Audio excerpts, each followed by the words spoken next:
Salut à tous, ravi de vous retrouver sur canalturf.com. Nous allons évoquer le programme de ce mardi 19 décembre avec un nouveau Quintet Plus sur les programmes de Paris-Vincennes. Il s'agira du prix de la Tremblade.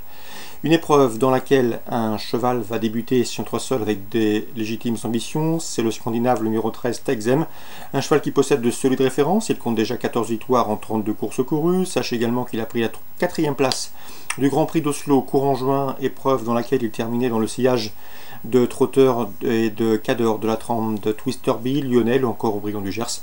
Le cheval vient d'effectuer une course de rentrée victorieuse en Suède et à mon avis dans ce lot, il devrait pouvoir s'illustrer d'entrée de jeu et s'imposer pour ses débuts sur notre sol.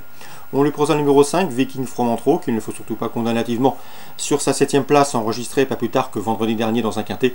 La solution était au premier poteau ce jour-là, il devait rendre 25 mètres et n'a jamais pu se rapprocher efficacement. Lui qu'il faut impérativement courir caché n'a pas eu le parcours souhaité et adéquat. Ici, il trouve l'occasion de redorer son blason, d'autant qu'il avait auparavant gagné sur ce tracé à celui qui nous intéresse.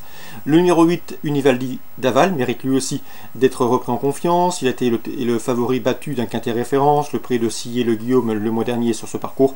Auparavant, il avait bien gagné à Laval, il faut le racheter.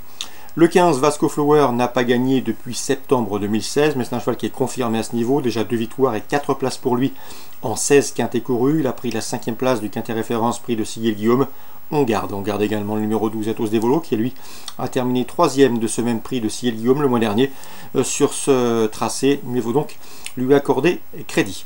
Le numéro 10, Ungaro Deva, a signé 4 succès consécutifs cet été et a pris la 5e place dans la foulée d'un quintet disputé au Mans début septembre. Il n'a pas été revu depuis cette date, mais il a les moyens de faire l'arrivée d'entrée de jeu au regard de l'opposition. Le 3, Ange des Lunes, est au mieux. On atteste son récent succès obtenu sur plus court à Vincennes. Il sera de nouveau déféré des 4 pieds, de quoi lui valoir également des supporters logiques. Et le numéro 11, c'est Anderson Prest. Il a mieux fini que ne l'indique sa 7e place enregistrée dans le prix de Sillé-les-Guillaume, derrière Vasco Douleur ou encore Athos Devolo. Il tentera de faire aussi bien, si ce n'est mieux, ici. Résumé chiffré pour ce quintet du mardi 19 décembre. Le 13, à mon avis, c'est une bonne base de jeu. Ensuite, le 5, le 8, le 15, le 12, le 10, le 3 et le 11. Suite du programme à Vincennes. Dans la deuxième, on fera bien évidemment confiance au 8 For Your Madric et au 7 Phileas d'Osmose, un cheval estimé par Laurent David, dont l'écurie est d'ailleurs en pleine forme. Ces deux-là ont l'avantage d'avoir déjà gagné, mais ils devront à mon avis passer sur le corps et redouter le 203 Feliciano. Feliciano, c'est 2 courses au compteur, 2 disqualifications rapides, mais s'il fait partie des meilleurs espoirs de Philippe Allaire dans cette promotion, côté poulain, des F, et à mon avis, il a largement les moyens de s'imposer, et ce, avec de la marge. Le 203 Feliciano a racheté en confiance. 203, 208, 207. La 5e, j'aime beaucoup le 518 Comète Devo. Elle est en retard de gain. Ici, elle est au mieux, comme un test ses derniers classements. Elle sera pieds nus et surtout, elle fait face à un engagement très intéressant au plafond des gains dans cette course réservée assez contemporaine. Le 518 Comète Devo, candidate au succès. Dans la 7e, il faut reprendre le 710 Ejida Somoli. Comme je vous l'ai déjà indiqué, elle fait partie des bons espoirs dans cette promotion de l'écurie de Jérôme Compas. La dernière fois, elle a fini 4e. Elle n'a jamais pu s'exprimer dans la phase finale et aurait sans doute lutté avec la lauréate toujours là, avec un meilleur scénario de course pour finir. Ici, elle devrait prendre sa revanche sur le 706 Eva Girl, qui vient donc de la dominer. Mais elle avait cette Ejida Somoli des circonstances et à faire valoir ce jour-là. 710 Ejida Somoli, ma préférée devant le 706, c'est Eva Girl. On résume tout ça pour Vincennes. La deuxième, le 3, le 8 et le 7. La 5e, le 18. La 7e, le 10 et le 6. Chantilly Réunion 2, un coup de cœur dans la 6e, le 608 Helvète, cette pouliche de 2 ans, entraînée par Frédéric Rossi, est proche de sa course. À mon avis, elle devrait pouvoir la trouver, ou en tout cas lutter pour la victoire dans ce lot, elle qui reste sur 2 performances honorables, 4e puis 2e.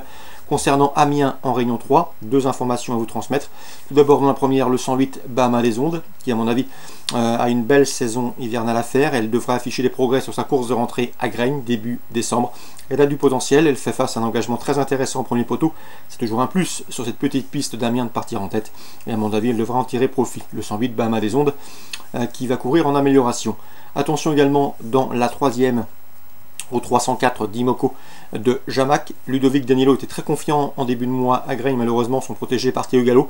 D'après lui, c'est un cheval qui n'a pas les gains en rapport avec son potentiel.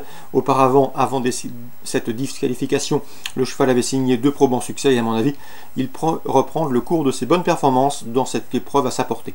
Donc pour Amiens en Réunion 3, le 108 Bahama des Ondes et le 304 d'Imoco de Jamac. Excellent jeu à tous, bonne journée. Rendez-vous demain pour une nouvelle émission.